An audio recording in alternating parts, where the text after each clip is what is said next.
In today's tutorial, we're learning how to make these custom letters with furry and velvet texture details in your name or any other word that you want in ChatGPT and Canva in just a few minutes. Also, you can access prompts in the description. We're starting from ChatGPT, and here I'm asking, create my name, Ada, in a furry, fluffy styled. I want the fur letters to be hyper-realistic, colorful, with lots of details in the FU art, and O background, transparent, floating in the air in the correct order, spelling my name Ada in the all caps.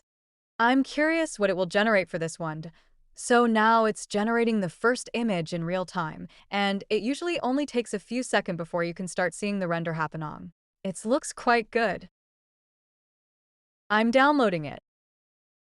Let's make another request for a different texture from the ChatGPT. There we go. I'll download this too. And I'm going jump into Canva. And here I'm using presentation format. Okay, I'll insert the image. Click BG Remover, also change the background color.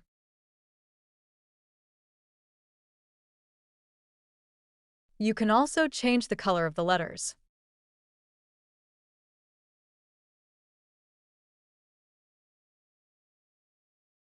I'm going to change the background color to another color or maybe a gradient. It's all a matter of taste. Play with the colors until you get the result you want. Learning something new? Support the channel by liking, subscribing, and hitting the bell. Select the text and go to Edit. Scroll down to Shadow and choose Drop. I won't change the settings, but you can change them however you want. I'm just going to change the color of the letters again. That's it. Really appreciate you sticking around. Like, subscribe, and ring the bell if you had a good time.